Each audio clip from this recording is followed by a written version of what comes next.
and I am a 41-year-old woman of transgender experience.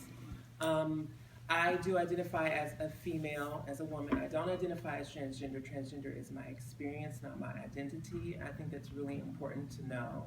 It's something that's questioned often, and someone's identity really can't be debated. I mean, we are the authority on our own identities. Just for the sake of knowing my experience, the only transgender related surgery that I've had is gender reassignment surgery. I've had no augmentations, no facial feminization or anything like that.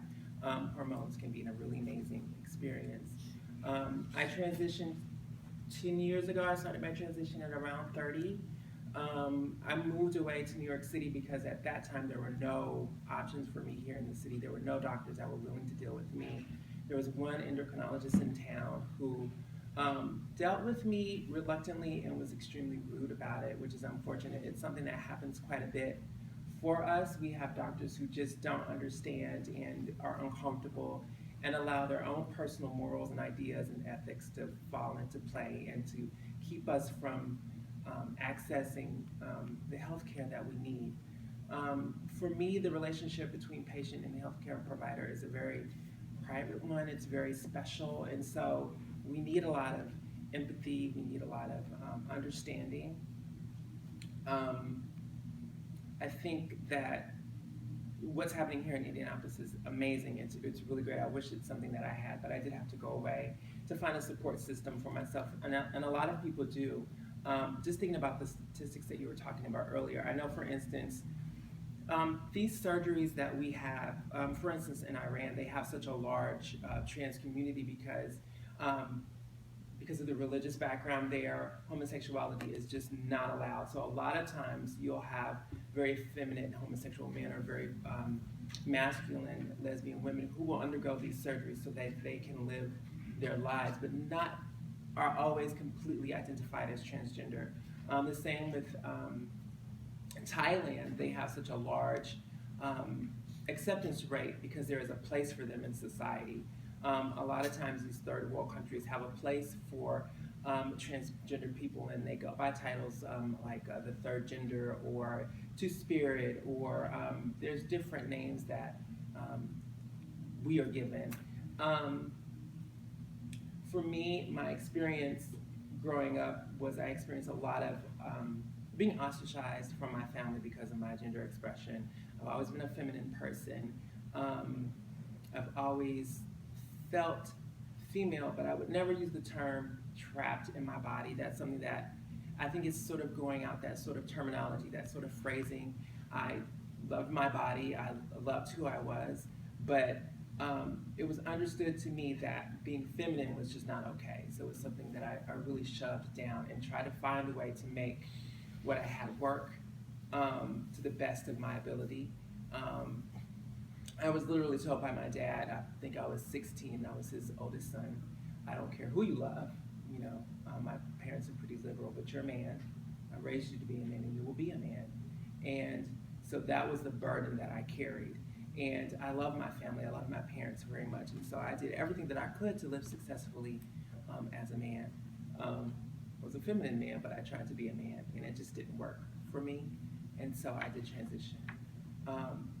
I do want to take this opportunity, if anyone does have questions and hasn't experienced a transgender person before, maybe I can shed light on something for you.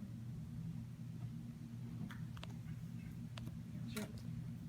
When you say that the burden of living like a man was very difficult for you, can you tell us a little bit about how you transitioned out of that, other than appearance types of changes? It was more mental than anything. It was a lot of unpacking. I found that I did a lot of emulating of the men in my life. My father, my close male friends. Up until college, I thought, when I was 17, I sort of came out because I had boyfriends in high school. You know, loving men and being attracted to men was never an issue for me. And so my parents sort of made me declare my sexual orientation, and it always felt inauthentic, but I didn't have any other language, and so I was fine with that. And so, you know, I tried to be like, my best friend and do the things that they did. And so once I decided that I would transition, I found that I had all of these sort of barriers on myself, things that I wouldn't allow myself to do. I wouldn't sit a certain way. I wouldn't, look a certain way, move a certain way. There were all these things that I did not do in order to lock into myself my femininity. So it's been a series of unpacking over this past decade of allowing myself just to be and not to think about everything. I thought about every movement that I did.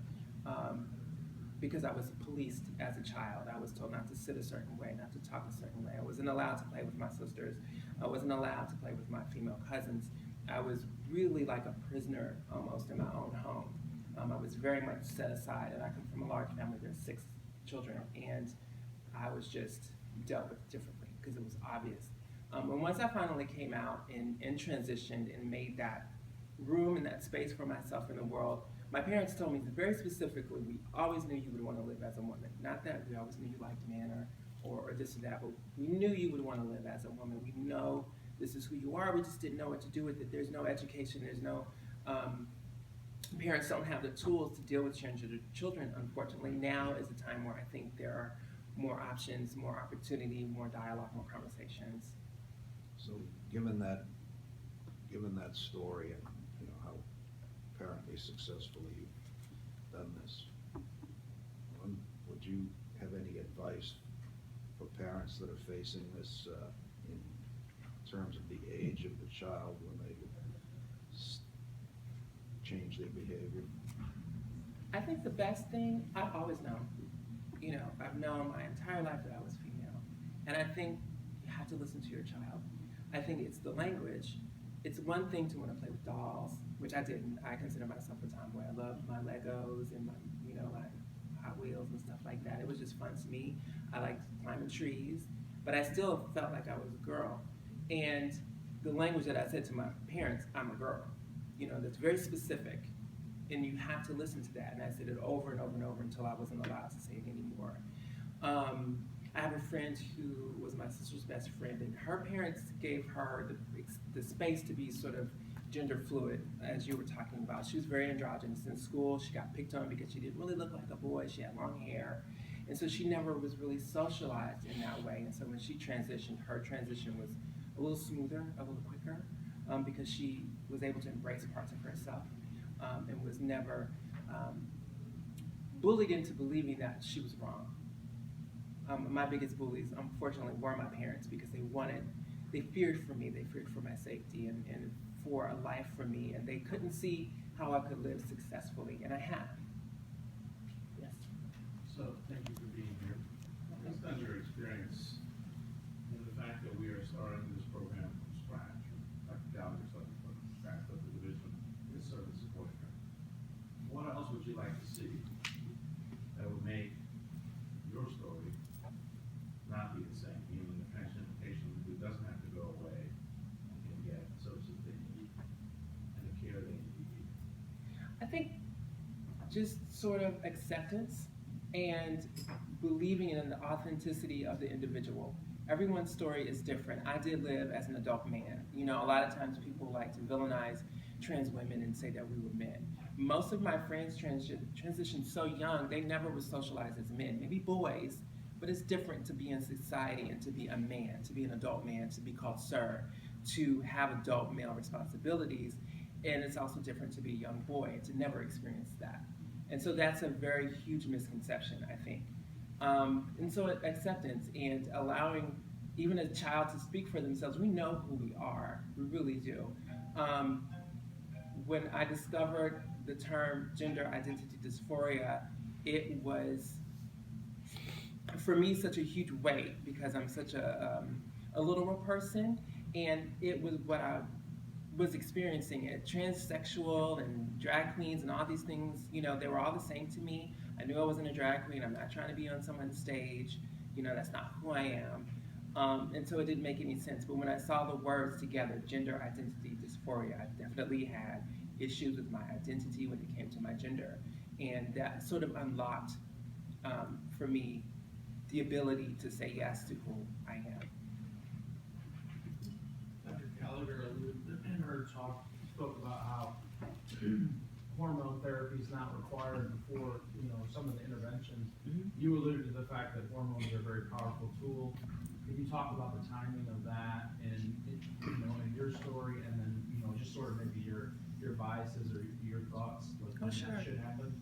Well, I think there's so many things that go into play when it comes to hormones. Of course, one's own physiology, how they're going to interplay with whatever's going on with your body.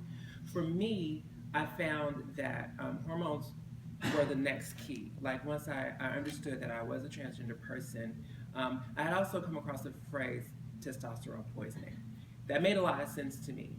I liked my body growing up. I was thin and I loved that, and I was kind of androgynous. And I hit puberty late. I think there's a term for that. Like I really didn't start a male puberty until like 17, 18. So my voice didn't drop until like my senior year in high school, all that kind of stuff. And so, I felt like my body was turning against me. And so when 2 weeks on hormones, that was like my litmus test. I wasn't sure if transition was right for me. I thought I'll be on hormones and see how it goes. 2 weeks, I'll know I can stop, I can turn around. That something happened in my mind where the hormones, it was like a yes. It was like a physical feeling of yes. And so having the puberty that I thought I should have always had really was really affirming. I had a good transition hormonally. I took to hormones really quickly, actually quicker than I was prepared for. I had to sort of come out at work before I was ready because my body developed so quickly. Even at 30, they usually say the later you start hormones, the less results that you get.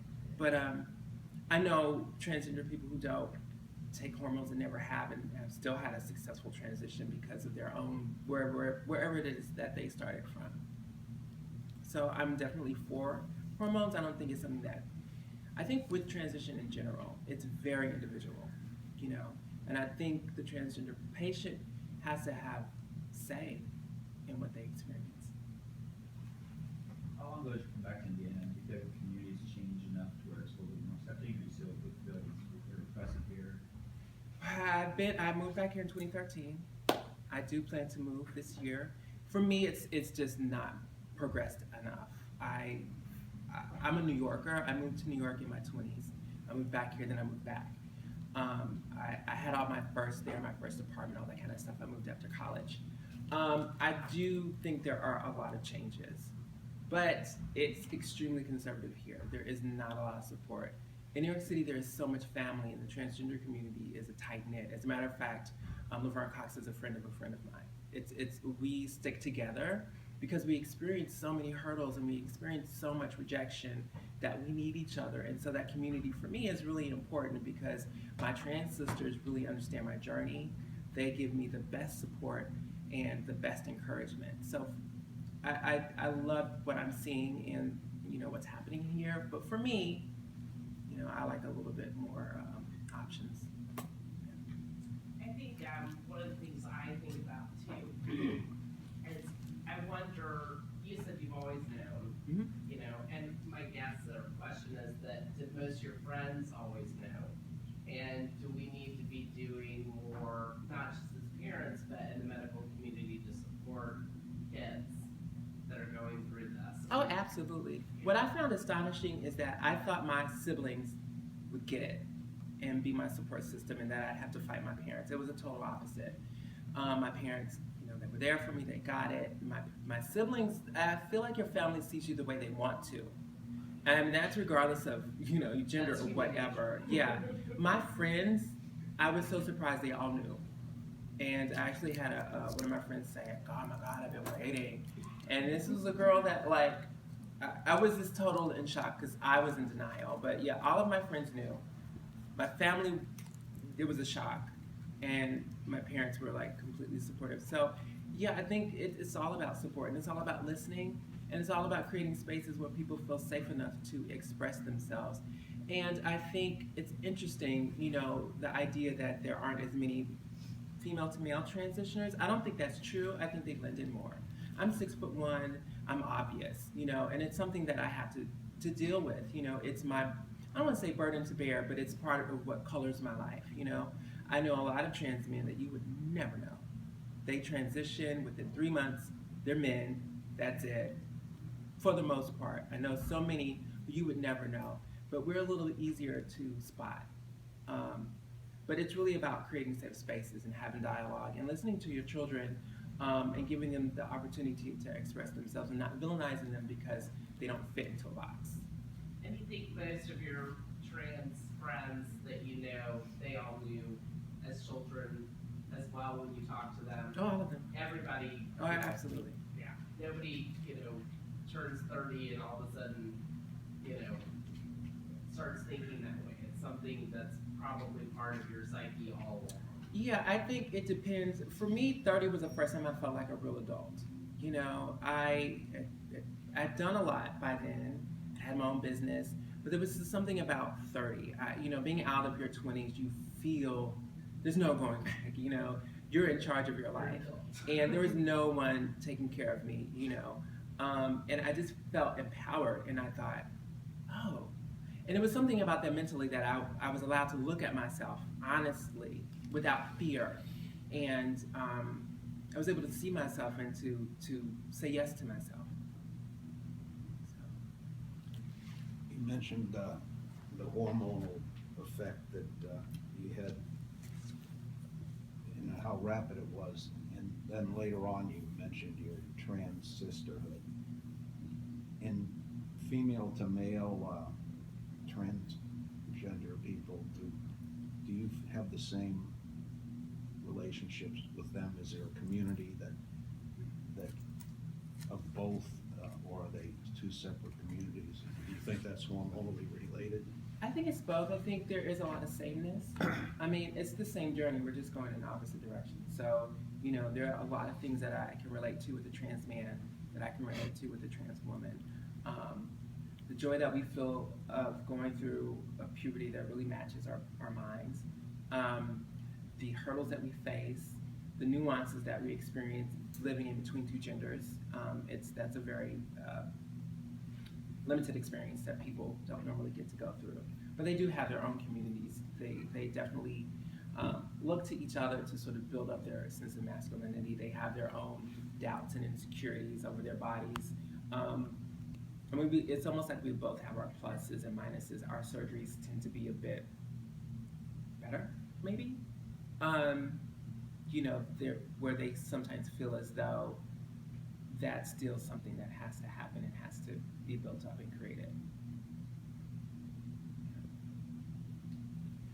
I guess one of the questions would be is, how would you, after what you've gone through, how would you, or what would you want somebody to say to you when you're younger, for the sake of maybe screening somebody as this is potentially going on in their life? Because, like you said, at 30, you're a full-fledged adult from a social, emotional standpoint. I think it's easier to say this is who I am, but at 18, when you're very socially awkward and you're developing, and this is going on in your life, I guess, how do you develop psychologically from 18 up to 30?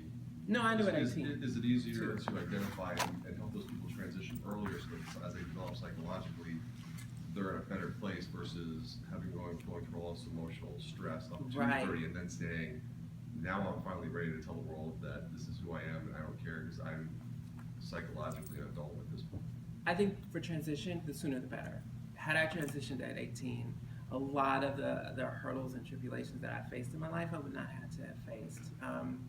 And I just didn't have the wherewithal, for me personally, living here in Indiana without the internet and, afraid of my parents, I just couldn't. I wanted to. And at 18 was the first time I told somebody else that I knew I was a woman. But it was a fantasy, really. It wasn't real. I mean, it's the way I felt, but I just didn't believe it could ever happen, so I packed it away. But I do think, I feel like what you're getting at is, someone like a child or teenager, can they speak for themselves? And I do believe so, absolutely. Can they advocate for themselves, given the right tools and the right spaces? I do believe so. I guess as a provider, I mean, if you, as a provider, pick up on that, the child's going through something like this, and maybe the parents are not as supportive, like you talked about, your parents were kind of like pushing you away from this. Mhm. I guess, how do you intervene? Because if you say something to the parents and they take offense to it, Well, that's sticky. I don't think that you can. I mean, you always have to respect the parent, right? yeah, no, And absolutely. I think that, you know, what I've noticed too with a younger generation is this gender fluidness that's happening. I know several. I think what's different. I like that my life happened the way it did because I'm certain. Now there's so much access. I see kids who maybe aren't transgender transitioning and transitioning back because there's an option to do so. It's part of their exploration. So I don't believe that you can really. I think you have to be careful with identifying someone else's identity. Really, that's something that someone has to do for themselves, and to be there if needed, and to help them along, and to be a guide if you can be. But it is a little sensitive, and even like I get people all the time. I'm like, oh, I have a friend, and they're confused. Can you talk to them? And I will, but I never encourage transition. It's much too hard. I always discourage it because if it means that much to you, you'll do it. You'll figure it out. I was discouraged, and it was the best thing for me because it gave me the time to really see if this was something that I needed to do. I risked all my family relationships. I risked my job. I risked my livelihood to transition. It was the best thing I did. Do you think that there's any pitfalls to gender fluidity, especially at an early age, things we should watch out for? If you're being, potentially screening or picking up on things as a physician, you're trying to help people, but maybe, as you said, things are a lot more gender fluid these days. If you push people one way or the other, or, do you see any pitfalls or things we should watch out for? I don't think there should be pushing. Okay. I think there should be respect. I think I don't think there should be anything wrong with fluidity. I feel like it's very social, and it depends on the region, the country, what our societal morals are. Gender is a really interesting concept. Really, I found for me that living in a female space makes the most sense. I have asked myself if our concepts were a little different, would I have transitioned? I really don't know, but I think there should be space. We should be comfortable not knowing someone's gender. Also, there's this idea, this binary, that we have to know that it's our right and it's not your right. We should be able to interact with each other as humans, and gender not be the first thing. What I found most interesting with gender, what people had the most problem with was letting go of the idea of the man that they thought I was, or the masculine person. My little sister lost her big brother. That was really devastating for her. My mother lost her son. And these were real deaths that they had to grieve. And it was interesting to me because it was not my experience. I was happy. So I wasn't even able to be there for them. But they're all concepts, really, that we either agree to or we don't agree to. And if we don't agree, we live outside of that binary somehow. And we try to make it work. What is the attraction between the gay community and the transgender community?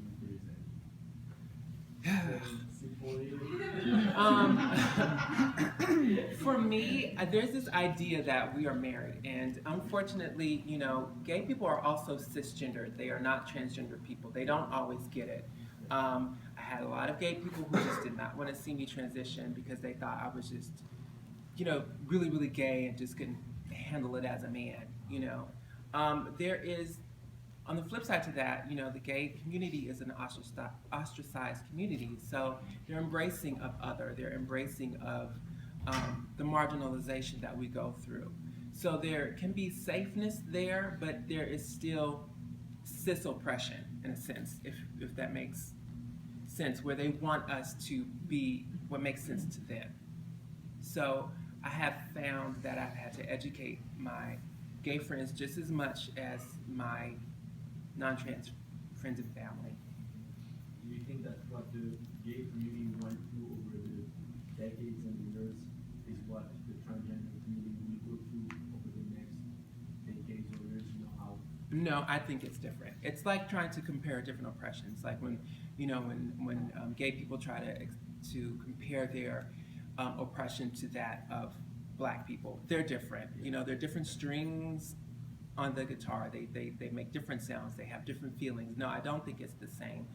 With someone's sexuality, you may see it, you may not. What you really see is their difference, their difference in culture, their difference in lifestyle, and the way they express themselves. But you loving another man, I'm not going to see that unless you're loving in front of me. But being transgender is a little different because you can see it. You know, it's jarring. I think what happens, why people have such visceral reactions to us, is because we call into question your own gender identity, because we are mirrors for each other. I had one of my closest friend, you know, tell me, he's like, I realized how much I love being a man based on your transition. He's like, I never thought about it before, but I love being a man. You know, it's I love everything about it. I love my hairy body. I love my odor. I love, you know, all these things that we don't think about. You know, but I do think that's why some of these reactions happen. You know, it's jarring when we make people think about things they would never consider. Yes. But the concept of violence against groups and transgender people has been brought up. Can you give us a little insight on that from your perspective? In what way? Is it truly common? Is it? Oh, What is absolutely. the reason for it? I fear for my life daily. Really? I'll just put it that way. Oh yeah, absolutely. There's a certain level of caution that I have to live with, especially for me as a trans woman. Often in the world, unless somebody is truly experiencing me and is looking for something they don't know, I'm often approached by men. And when they find out, there's this idea of deception, you know, that I'm trying to deceive them, when this is just who I am, this is what I am.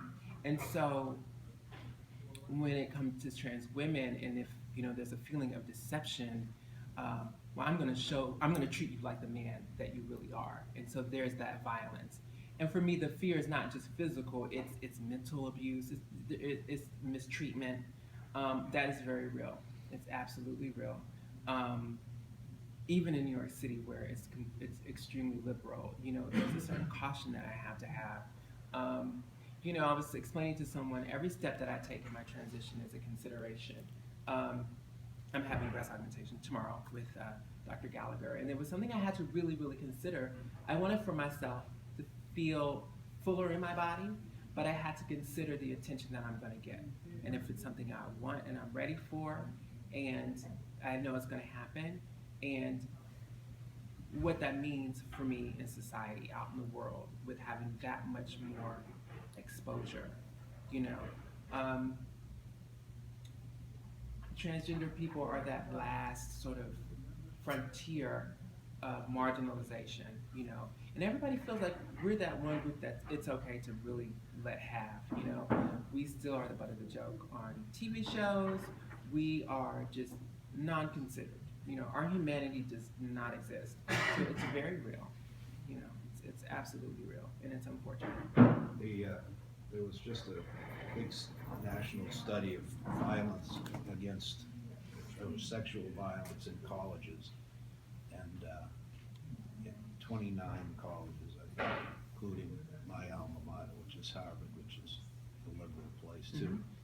And by far the highest group that had expressed sexual violence against them was LGBT, 3 or 4 times higher than women. So, Yeah, I think all of my closest trans female friends have been sexually assaulted, me included.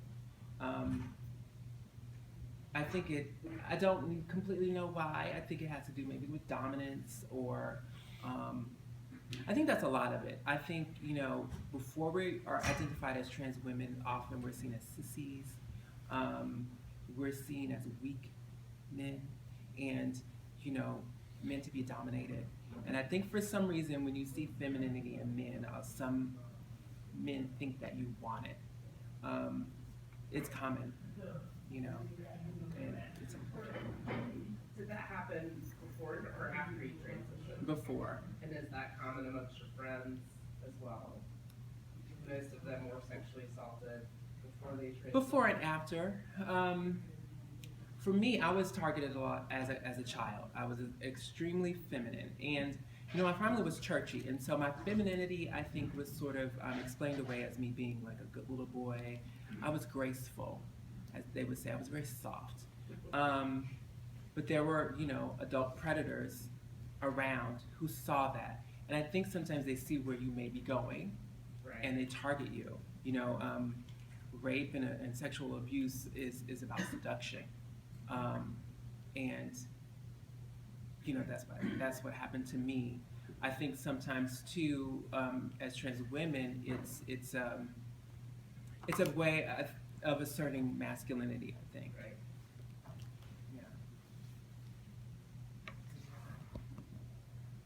Questions? I think we're Well, kinda thank running you out of for time. having me. Thank you. It's been great.